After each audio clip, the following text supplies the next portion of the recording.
గండికోట గ్రామంలో సూర్యుడు అప్పుడే అస్తమిస్తున్నాడు. పెద్ద మేడలో జమీందారు జగపతి గారు మంచం మీద బలహీనంగా కళ్ళు మూసుకుని ఉన్నారు. ఆయన శ్వాస భారంగా సాగుతోంది. గది బయట అల్లుడు వీరభద్రం అటూ ఇటూ అసహనంగా పచార్లు చేస్తున్నాడు. ఒరేయ్, మామగారికి గంజునీళ్లు పట్టారా? మందులు వేశారా? అంతా నా మీదే వదిలేస్తే ఎలా? చిన్నబాబు గారు, నరసింహం అన్నగారు అన్ని దగ్గరుండి చూసుకుంటున్నారు. నరసింహ, ఆ నరసింహ ఎక్కడవాడు?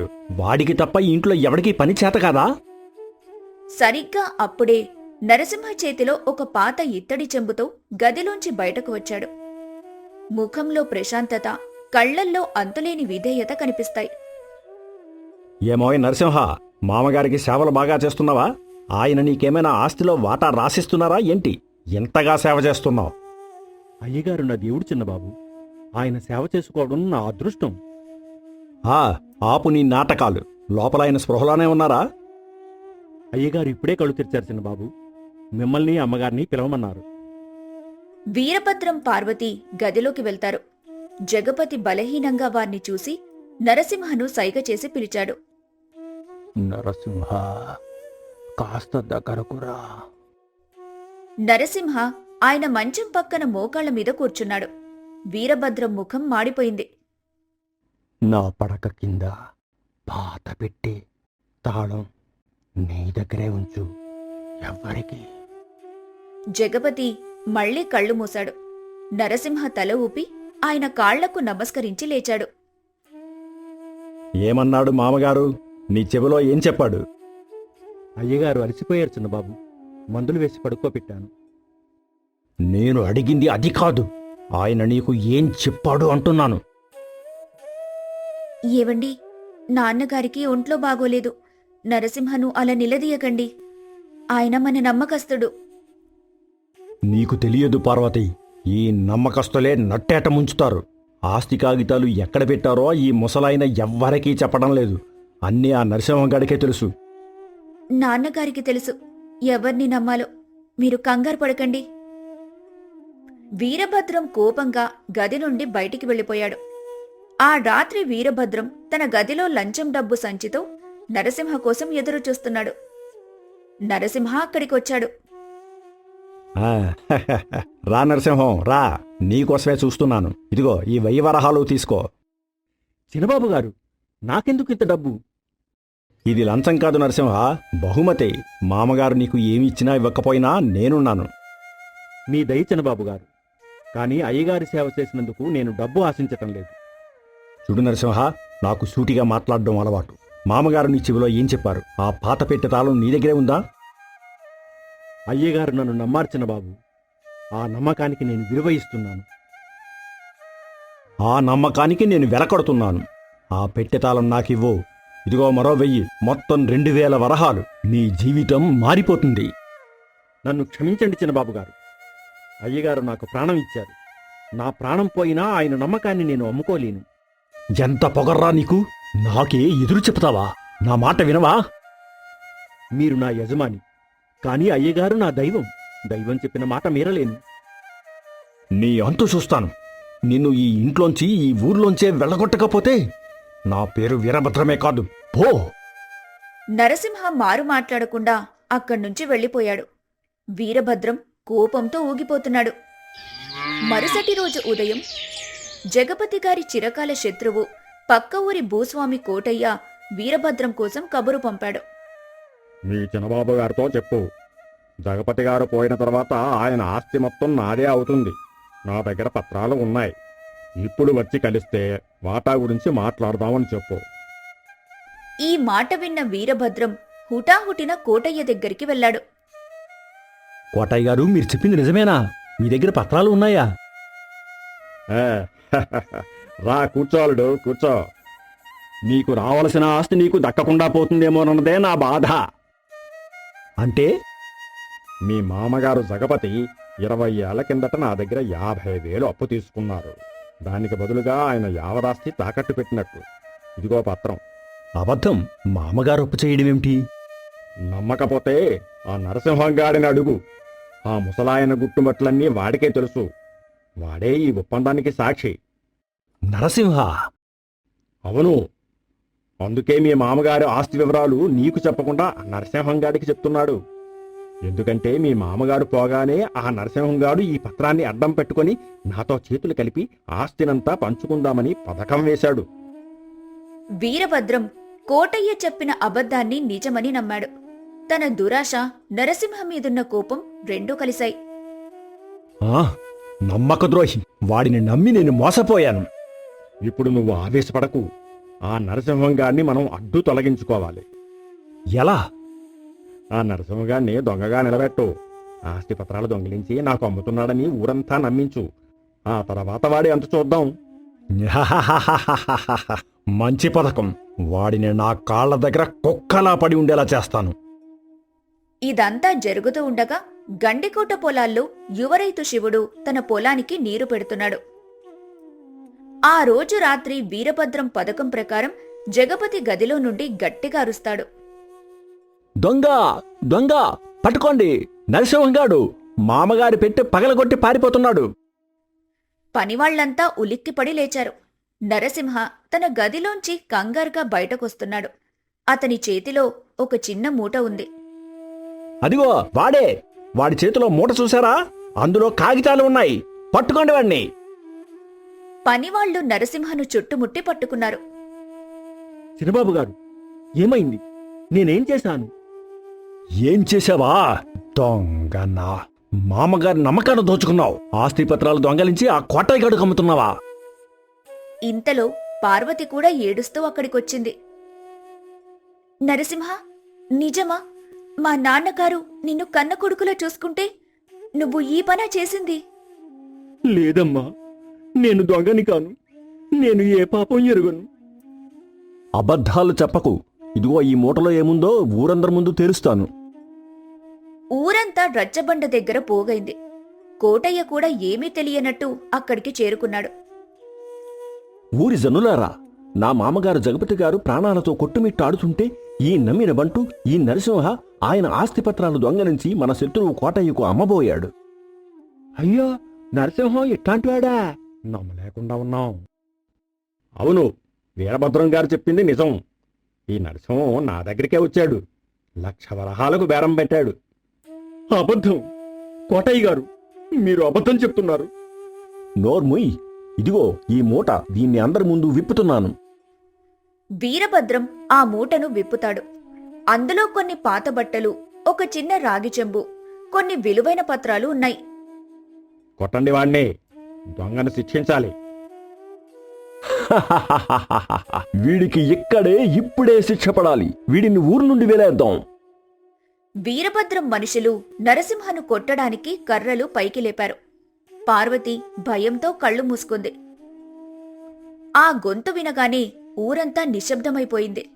అందరూ ఆశ్చర్యంగా చూశారు. జగపతి గారు యువరైతు శివుడి భుజం మీద చేయి వేసి నెమ్మదిగా నడుచుకుంటూ వస్తున్నారు. ఆయన ముఖం బలహీనంగా ఉన్నా కళ్ళు నిప్పు కణికల్లా ఉన్నాయి. మామగారు, మీరు లేవగలిగారా? లేదు మామగారు, వాడు దొంగతనం చేశాడు. ఇదిగో పత్రాలు. పత్రాలా? అవి ఆస్తి పత్రాలు కావు వీరభద్రం. అవి నువ్వు ఆ కోటయ్య కలిసి నా పొలాలను ఎలా పంచుకోవాలనుకున్నారో రాసుకున్న ఒప్పంద పత్రాలు. వీరభద్రం, కోటయ్య ఇద్దరూ ఉలిక్కిపడ్డారు. శివుడు, జరిగిందేమిటో చెప్పు. నిన్న రాత్రి వీరభద్రం గారు కోటయ్య గారు ఊరి చివరి మామిడి తోటలో కలుసుకున్నారు. నరసింహ గారిని ఎలా దొంగగా మార్చాలో మాట్లాడుకున్నారు. ఆ మాటలన్నీ నేను అయ్యగారు చాటుగా విన్నాం. అబద్ధం! వీడు అబద్ధం చెప్తున్నాడు. కోటయ్య, నా దగ్గర నువ్వు అప్పు తీసుకున్న పత్రాలు నా దగ్గర భద్రంగా ఉన్నాయి. కానీ నువ్వు నా అల్లుడికి చూపించింది దొంగ పత్రం. క్షమించండి జగపతి గారు, నన్ను ఈ వీరభద్రమే తప్పుదోవ పట్టించాడు. ఛీ, నీచుడా! నా కూతురిని ఇచ్చి తప్పు చేశాను. నా ఆస్తి కోసం నా ప్రాణం పోకముందే నా నమ్మిన బంటు మీద నింద వేస్తావా? నాన్నగారు, నన్ను క్షమించండి. నువ్వు ఏడవకమ్మా. మోసగాడితో బతకడం కంటే నిజాయితీగా ఒంటరిగా బతకడం మేలు. జగపతి నరసింహ ఇచ్చిన మూటలోని నిజమైన పత్రాలను తీశాడు. వీరభద్రం కోటయ్యల మోసం బయటపడింది. ఈ ఇద్దరు మోసగాళ్ళని ఈ క్షణమే ఈ ఊరు నుండి వెళ్ళగొట్టండి. గ్రామస్తులు వీరభద్రంను కోటయ్యను ఊరి నుండి తరిమికొట్టారు. జగపతి గారు అలసిపోయి రచ్చబండ మీద కూర్చున్నారు. నరసింహ ఆయనకు నీళ్లు తెచ్చిచ్చాడు. శివుడు, నీ తాతగారి పొలం అన్యాయంగా నా చేతికి వచ్చింది. ఇదిగో ఈ పత్రాలు తీసుకో. ఈ రోజు నుండి ఆ పొలం నీది. ఇది నీ నిజాయితీకి నేను ఇస్తున్న బహుమతి. చివరగా జగపతి నరసింహ వైపు తిరిగాడు. ఆయన కళ్ళల్లో నీళ్లు. నరసింహ, 30 ఏళ్ల కిందట నా దగ్గరకు ఒక అనాథగా వచ్చావు. ఈ రోజు నా ప్రాణాన్ని, నా నమ్మకాన్ని, నా పరువును కాపాడావు. అయ్యగారు, అంత మాటలనకండి. మీరు నా తండ్రి.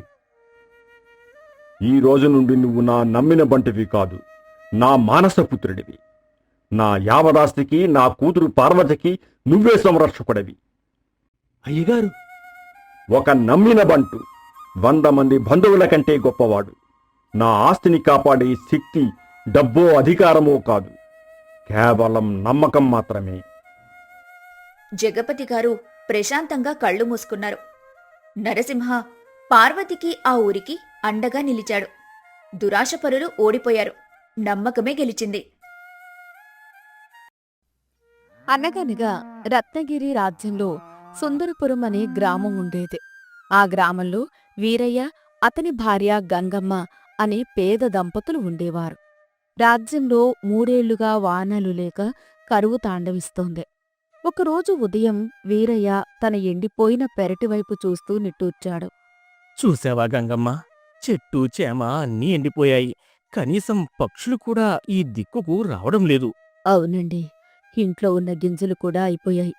రేపటి నుండి ఏం తిని బ్రతకాలో ఆ దేవుడికే తెలియాలి. ఆ ఆశ్చర్యం! గంగమ్మ, ఇటురా. ఏమైందండి? చూడు, మన పెరట్లో ఆ మూల ఉన్న నిమ్మ చెట్టు చూడు. గంగమ్మ ఆశ్చర్యంగా చూసింది. పెరడంతా ఎండిపోయి ఉన్న ఆ ఒక్క నిమ్మ చెట్టు మాత్రం పచ్చగా కళకళలాడుతూ ఉంది. అయ్యో, నిజమేనండి. ఇది ఎలా సాధ్యం? మనం దానికి నీళ్లు కూడా పొయ్యలేదే. అదొక్కటే కాదు, చెట్టుకు 3 నిమ్మకాయలు కూడా ఉన్నాయి. ఏంటి? ఆ చెట్టుకు అచ్చం బంగారం రంగులో తళతళా మెరుస్తూ 3 పెద్ద నిమ్మకాయలు ఉన్నాయి. ఇవి మామూలు నిమ్మకాయలు కావు గంగమ్మ. ఇది దేవుడి మహిమ. ఈ కరువులో కూడా మనల్ని బ్రతికించడానికి ఆ దేవుడే పంపాడు. హ, అవునండి. వెంటనే వీటిని కోసుకుని సంతలో అమ్మి బియ్యం తెచ్చుకున్నాం. ఇంతటి మహిమగల పండ్లను మనం అమ్ముకోవడం తప్పు. మన రాజుగారు విక్రమసేనుడు చాలా ధర్మాత్ముడు. ఈ కరువు పోవాలని ఆయన చేయని యాగం లేదు. మరి ఏం చేద్దాం? ఈ 3 నిమ్మకాయలను రాజుగారికే కానుగ్గా ఇద్దాం. ఆయన మనసు సంతోషిస్తే ఆ పుణ్యఫలం వల్ల మన రాజ్యానికి మంచి జరిగి వానలు పడొచ్చు. మీ ఇష్టమండి. రాజుగారిని కలవాలంటే రాజధానికి వెళ్ళాలి కదా. దాని ఖర్చులకి కూడా మన దగ్గర డబ్బు లేదే. నేను నడిచి వెళ్తాను గంగమ్మ. 2 రోజులు పట్టినా సరే ఈ కానుకను రాజుగారికి అందిస్తాను. ఆ 3 నిమ్మకాయలను కోసి ఒక పాత గుడ్డలో జాగ్రత్తగా మూటకట్టి వీరయ్య రాజధానికి బయలుదేరాడు. అదే గ్రామంలో భూషయ్య అనే ధనవంతుడైన వ్యాపారి ఉన్నాడు. అతను కరువును అడ్డం పెట్టుకుని ధాన్యాన్ని దాచిపెట్టి ఎక్కువ ధరకు అమ్ముతూ లాభాలు గడిస్తున్నాడు. అతను కూడా రాజుగారిని కలవడానికి రాజధానికి బయలుదేరాడు. ఏమండి, రాజుగారికి ఏం కానుక తీసుకెళ్తున్నారు? కానుక మన దగ్గర లేనిదేముంది? ఆ రాజుగారికి అప్పు ఇచ్చేంత డబ్బు మన దగ్గర ఉంది. అయినా ఉత్త చేతులతో వెళితే ఎలా? ఇదిగో ఈ బంగారు హారం తీసుకెళ్ళండి. సరేలే, ఈ హారం ఇచ్చి రాజుగారి దగ్గర పట్నంలో వ్యాపారం చేసుకునే అనుమతి తీసుకుంటాను. మనల్ని మించిన వాళ్ళు ఉండకూడదు. వీరయ్య నడుచుకుంటూ వెళ్తుండగా దారి మధ్యలో భూషయ్య తన ఎడ్ల బండిలో ఎదురుపడ్డాడు. ఏయ్, ఎవరా నువ్వు? ఓహో, వీరయ్య గాడివా? నమస్కారం పెద్దయ్యా. ఈ ఎండలో ఈ కరువులో ఎక్కడికి పోతున్నావు? మొహం చూస్తే వాడిపోయి ఉంది. రాజధానికి వెళ్తున్నానండి. రాజుగారిని దర్శించుకోవాలి. అహోహోహోహో, నువ్వా? రాజుగారినా? ఎందుకురా? అడుక్కోవడానికా? కాదు పెద్దయ్యా, రాజుగారికి కానుక ఇద్దామని. కానుకనా? నీ దగ్గర ఏముందని కానుకిస్తావు? ఆ చింకి గుడ్డలా? అది ఏంటో చూపించు. వీరయ్య భయపడుతూనే ఆ మూట విప్పాడు. ఆ 3 బంగారు నిమ్మకాయలు చూడగానే భూషయ్య కళ్ళు జిగేల్మన్నాయి. అబ్బా! ఇవి మామూలు నిమ్మకాయలు కావు. ఇవి అపూర్వమైనవి. వీటిని రాజుగారికి ఇస్తే నేను ఏది అడిగినా ఇస్తాడు. ఈ బంగారు హారం కన్నా ఇవే విలువైనవి. ఓరి వెర్రివాడా! ఏమైంది పెద్దయ్యా? అయ్యో వీరయ్యా! నువ్వు చచ్చిపోవడానికి సిద్ధపడ్డావా? ఆ అంటే నీకు తెలియదు. మన రాజుగారికి నిమ్మకాయలంటే మహాద్వేషం. ఏంటి? అవును. ఆయనకు చిన్నప్పుడు నిమ్మకాయ తిని గొంతు పట్టేసి చావు అంచుల్దాకా వెళ్ళారట. అప్పటినుండి ఎవరైనా తన ముందుకు నిమ్మకాయలు తెస్తే వాళ్లకు మరణశిక్ష విధిస్తాడట. అయ్యో దేవుడా! నాకు ఈ విషయం తెలియదే. నేను నేను వెనక్కి వెళ్ళిపోతాను. ఆగాగు. నువ్వు నా గ్రామస్తుడివి. నిన్ను కాపాడుకోవాల్సిన బాధ్యత నాది. ఎలా పెద్దయ్యా? చూడు, నువ్వు రాజుగారిని కలవడానికి వచ్చావు. కానుక ఇవ్వకుండా వెళితే అది కూడా అవమానమే. మరి నా దగ్గర ఏమీ లేదే. ఆ, సరే, ఒక పని చెయ్యి. ఇవేంటి పెద్దయ్యా? ఇవి కుళ్ళిన దానిమ్మలు. వీటిని రాజుగారికివ్వాలా? నన్ను చంపేస్తారు. పిచ్చివాడా! రాజుగారికి కుళ్ళిన పళ్ళంటే చాలా ఇష్టం. ఏంటి? అవును. తాజాగా ఉన్న పండు అహంకారానికి చిహ్నం, కుళ్ళిన పండు వినయానికి చిహ్నం అని రాజుగారు ఎప్పుడూ అంటారు. ఆయనకు ఇలాంటివే ఇష్టం. నువ్వు ఇస్తే నిన్ను మెచ్చుకొని బహుమానం కూడా ఇస్తాడు. నిజంగానా? ఉమ్, నా మీద నమ్మకం లేదా? సరే, నీ ప్రాణాలు కాపాడటం కోసం ఆ నిమ్మకాయలు నాకిచ్చేయి. ఆ పాపం నా నెత్తిన వేసుకుంటాను. నేను వాటిని గంగలో పారేస్తాను. దానికి బదులు ఈ మంచి కానుక నువ్వు తీసుకో. పెద్దయ్యా, మీరు నా ప్రాణాలు కాపాడారు. మీ రుణం తీర్చుకోలేను. సరే సరే, త్వరగా ఇవి తీసుకొని బయలుదేరు. రాజ్యసభకు సమయం అవుతుంది. వీరయ్య ఆ 3 కుళ్ళిన పళ్లను తీసుకుని తన నిమ్మకాయలను భూషయ్యకు ఇచ్చేశాడు. భూషయ్య ఆ నిమ్మకాయలను తన పట్టు వస్త్రంలో జాగ్రత్తగా దాచుకున్నాడు. రాజ్యసభ ప్రారంభమైంది. రాజు విక్రమసేనుడు గంభీరంగా సింహాసనం మీద కూర్చుని ఉన్నాడు. మంత్రిగారు, కరువు గురించి ప్రజల నుండి ఏమైనా విన్నపాలు వచ్చాయా? చాలా వచ్చాయి మహారాజా. ప్రజలు చాలా ఇబ్బందుల్లో ఉన్నారు. సరే, కానుకలు తెచ్చిన వారిని ప్రవేశపెట్టండి. మొదటిగా భూషయ్యను పిలిచారు.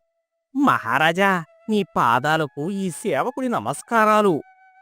భూషయ్య, ఏమిటి విశేషాలు? ప్రభు, మీ రాజ్యంలో కరువు రాజ్యమేలుతున్నా మీ తపోశక్తి వల్ల నా పెరట్లో 3 అద్భుతమైన ఫలాలు పండాయి. అవి మీకోసమే తెచ్చాను. ఈ కరువులో ఫలాలా? చూపించు. భూషయ్య ఆ పట్టు వస్త్రాన్ని విప్పాడు. ఆ 3 బంగారు నిమ్మకాయలను చూసి సభ అంతా ఆశ్చర్యపోయింది. అద్భుతం! ఇవి నిమ్మకాయల్లా లేవు, సూర్యబింబాల్లా ఉన్నాయి.